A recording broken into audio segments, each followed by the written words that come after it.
Thái Lan và Campuchia, hai nước láng giềng ở Đông Nam Á đầy duyên nợ, có rất nhiều thứ gần gũi và giống nhau. Từ văn hóa Phật giáo, từ việc chia sẻ chung một giải đất, cho đến những sự gần gũi khác. Nhưng tại sao họ lại ghét nhau, hay ít nhất là không ưa nhau? Thì chúng ta cần phải lội ngược dòng thời gian, tìm hiểu những câu chuyện về địa lý, lịch sử và cả những xung đột kịch tính gần đây. Hãy tưởng tượng bản đồ Đông Nam Á giống như một bàn cờ. Thái Lan và Campuchia là hai quân cờ nằm sát cạnh nhau, chỉ cách nhau bởi những đường biên giới ngoằn ngoèo chạy qua rừng sâu, núi thẳm và đồng lúa. Thái Lan có vị trí địa lý nằm ở trung tâm khu vực lục địa của Đông Nam Á và diện tích rộng lớn. Đó là một trong những vị trí rất thuận lợi. Trong khi đó, Campuchia dù nhỏ hơn lại sở hữu một vị trí chiến lược, từng là trung tâm của đế chế Khmer hùng mạnh với những dòng sông lớn như là sông Mekong nuôi dưỡng nền văn minh rực rỡ. Giờ hãy cùng đi so sánh một chút cụ thể hơn. Về mặt vị trí địa lý và diện tích, Thái Lan nằm ở trung tâm Đông Nam Á, giáp Lào, Campuchia, Myanmar và Malaysia, có diện tích hơn nửa triệu km vuông. Nước này cũng có đường bờ biển dài hơn 3.200 km dọc vịnh Thái Lan và biển Andaman, với địa hình đa dạng, có đồng bằng, có đồi núi, có rừng nhiệt đới. Đồng bằng trung tâm của Thái Lan, đặc biệt là khu vực xung quanh sông Chao Phraya, rất trù phú, hỗ trợ nông nghiệp phát triển mạnh. Campuchia thì nằm ở phía tây nam của bán đảo Đông Dương, có diện tích nhỏ hơn, khoảng hơn 181.000 km vuông, giáp với Thái Lan, Lào và Việt Nam. Địa hình chủ yếu là đồng bằng thấp với hồ Tole Sap, hồ nước ngọt lớn nhất của Đông Nam Á, đóng vai trò quan trọng trong đời sống và nông nghiệp. Campuchia không có đường bờ biển thực sự dài như Thái Lan, nhưng có một phần nhỏ tiếp giáp với vịnh Thái Lan. Về mặt dân số, Thái Lan có dân số khoảng 70 triệu người tính đến thời gian gần đây, với mật độ dân số trung bình khoảng 137 người trên 1 km vuông. Dân cư tập trung nhiều ở những thành phố lớn như Bangkok, thủ đô và là trung tâm kinh tế, với hơn 10 triệu người nếu mà tính rộng ra cả khu vực đô thị. Người Thái chiếm đa số dân số Thái Lan, còn lại là các dân tộc thiểu số, trong đó có người Hoa. Campuchia thì có dân số nhỏ hơn, chỉ khoảng 17 triệu người, với mật độ dân số tương đương khoảng 95 người trên 1 km vuông. Thủ đô Phnom Penh là trung tâm đông đúc nhất với khoảng 2 triệu dân. Người Khmer cũng chiếm hơn 90% dân số giống như người Thái ở Thái Lan, cùng với một số nhóm thiểu số như người Hoa, người Việt và người Chăm. Tỷ lệ dân số trẻ Campuchia khá cao, phản ánh mức độ tăng trưởng dân số rất ổn định. Về kinh tế, Thái Lan có nền kinh tế lớn và đa dạng hơn so với Campuchia, với GDP ước tính đạt khoảng 500 tỷ đô la Mỹ theo những số liệu gần đây. Nước này thuộc nhóm các nền kinh tế mới công nghiệp hóa dựa vào xuất khẩu như là điện tử, ô tô và cao su, cùng với đó là du lịch. Thái Lan đã đón hơn 30 triệu lượt khách mỗi năm trước đại dịch và vẫn là một trung tâm du lịch mạnh ở Đông Nam Á. Với gạo là một trong những mặt hàng xuất khẩu chủ lực của nước này, Thái Lan luôn là một trong những nước xuất khẩu gạo lớn nhất trên thế giới và thu nhập bình quân của người Thái Lan vào khoảng 7.000 đô la Mỹ một người một năm. Campuchia thì có quy mô nền kinh tế nhỏ hơn nhiều, với GDP chỉ khoảng 30 tỷ đô la Mỹ. Kinh tế chủ yếu dựa vào nông nghiệp, đó là gạo, đó là cao su, dựa vào ngành dệt may với xuất khẩu quần áo và dựa vào du lịch, đặc biệt là khu đền Angkor Wat. Tuy nhiên, Campuchia vẫn đang trên đà phát triển, với thu nhập bình quân đầu người chỉ khoảng 1.700 đô la Mỹ, tức là thấp hơn rất nhiều so với Thái Lan. Tốc độ kinh tế tăng trưởng của Campuchia khá ấn tượng, thường khoảng 6 đến 7% mỗi năm, nhưng vẫn phụ thuộc rất nhiều vào viện trợ từ nước ngoài. So sánh để thấy, Thái Lan vượt trội hơn Campuchia về diện tích, dân số, vượt trội hơn cả về quy mô kinh tế, với mức độ phát triển cao hơn nhờ công nghiệp hóa và vị trí địa lý thuận lợi. Campuchia, dù nhỏ hơn và kém phát triển hơn, đang có tiềm năng tăng trưởng nhờ tài nguyên thiên nhiên và du lịch.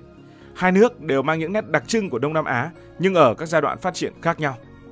Cụ thể khi so sánh, diện tích của Thái Lan gấp gần 3 lần Campuchia, dân số Thái Lan gấp hơn 4 lần Campuchia.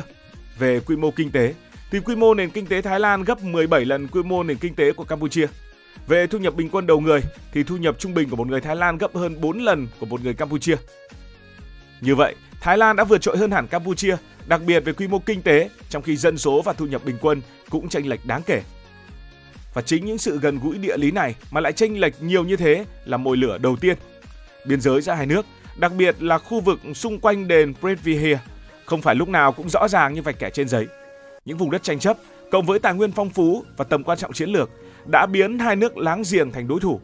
Gần nhau quá, đôi khi không phải để yêu thương, mà là để mắt với nhau. Láng giềng có thể được hiểu theo một nghĩa khác. Câu chuyện không ưa nhau giữa Thái Lan và Campuchia bắt đầu từ hồi xa xưa, khi Campuchia còn là trung tâm của đế chế Khmer vĩ đại vào quãng thế kỷ thứ 9 đến thế kỷ 13, với thủ đô Angkor rực rỡ. Khmer từng là ông trùm của cả khu vực, kiểm soát cả một vùng đất rộng lớn, bao gồm cả những phần đất mà ngày nay thuộc Thái Lan. Những ngôi đền đồ sộ như Angkor Wat hay là Previer không chỉ là biểu tượng văn hóa mà còn là dấu ấn quyền lực của người Khmer. Nhưng rồi như mọi đế chế, Khmer suy yếu, và từ đây, đó là lúc người Thái, vốn là những bộ tộc từ phía Nam Trung Quốc di cư xuống, bắt đầu trỗi dậy. Có lẽ người Khmer cũng không thể nghĩ đến chuyện này. Vào thế kỷ thứ 13, vương quốc Sukhothai ra đời. Rồi đến Ayutthaya hùng mạnh, Thái Lan dần trở thành một thế lực mới. Họ không ngần ngại ghé thăm lãnh thổ Khmer, chiếm đóng và biến vùng đất Campuchia trở thành chư hầu. Đỉnh điểm là vào năm 1431, khi quân Ayutthaya càn quét Angkor, cướp bóc và để lại một đế chế Khmer tan hoang, chỉ còn là cái xác của chính mình. Từ đó Campuchia rơi vào cảnh suy tàn, còn Thái Lan cứ thế đã lớn mạnh từng ngày. Nhưng người Khmer không thể quên, trong tâm thức của họ, Thái Lan là những kẻ đã đạp lên vết thương của một vương triều kiêu hãnh. Ngược lại, người Thái xem Campuchia như một cái bóng yếu ớt của quá khứ, luôn cần được dạy dỗ hoặc kiểm soát. Mối quan hệ này cứ thế âm ỉ như một ngọn lửa chưa bao giờ tắt, dù cả Thái Lan và Campuchia đã bước vào giai đoạn hiện đại. Nếu lịch sử là khúc dạo đầu thì các cuộc xung đột hiện đại chính là màn cao trào. Và câu chuyện đỉnh điểm trong những sự kiện này là ngôi đền Previer, một ngôi đền cổ nằm chênh vênh trên vách núi thuộc dãy Dan Krek, ngay sát biên giới giữa hai nước.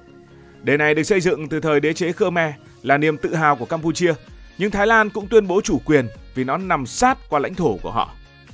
Có thể nói, nếu không có những xung đột giữa hai nước thì ngôi đền Previer sẽ mãi không được cả thế giới biết đến, và chúng ta cũng không biết ngôi đền này nằm ở đâu. Năm 1962, Tòa án Công lý Quốc tế đã phán quyết đền này thuộc về Campuchia dựa trên bản đồ do Pháp, một cường quốc thực dân từng bảo hộ Campuchia, đã vẽ hồi đầu thế kỷ 20.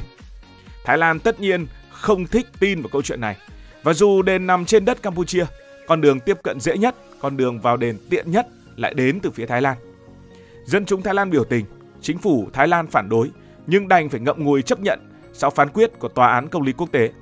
Tuy nhiên, vùng đất xung quanh đền có diện tích khoảng 4,6 km2 vẫn là một dấu hỏi lớn, bởi vì không ai chịu nhường ai. Đến năm 2008, khi Campuchia đăng ký Previer thành di sản thế giới UNESCO, Thái Lan đã một lần nữa lại nổi giận.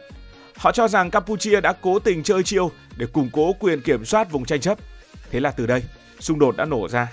Súng nổ, lính trắng hai bên đụng độ và máu cũng đã đổ. Đây không phải là một cuộc chiến lớn, nhưng những cuộc giao tranh lẻ tẻ vẫn âm thầm diễn ra và kéo dài đến tận năm 2011, làm hàng chục người thiệt mạng, hàng ngàn người phải sơ tán. Đó là những người sống ở khu vực xung quanh ngôi đền.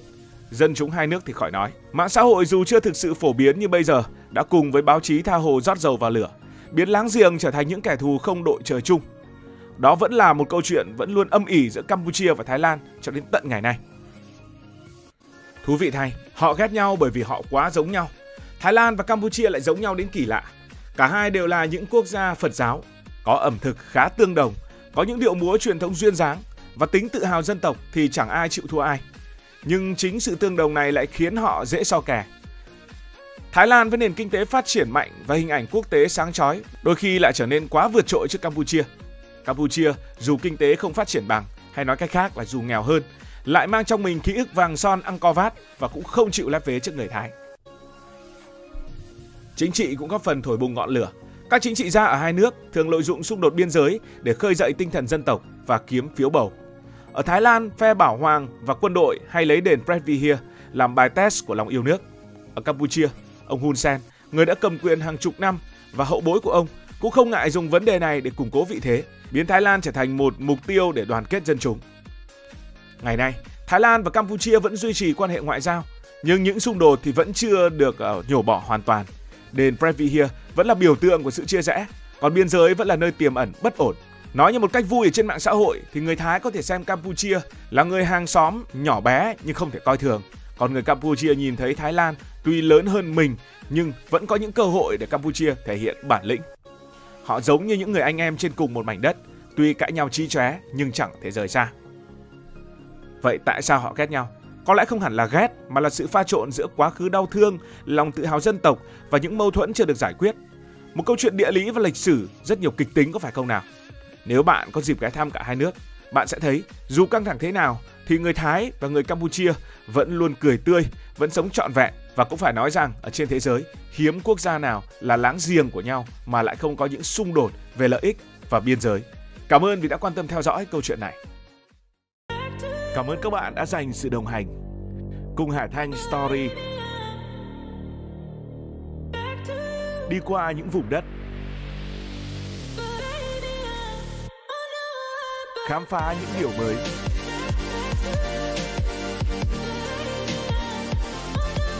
Đừng ngần ngại, hãy để lại những góp ý và xin được hẹn gặp lại.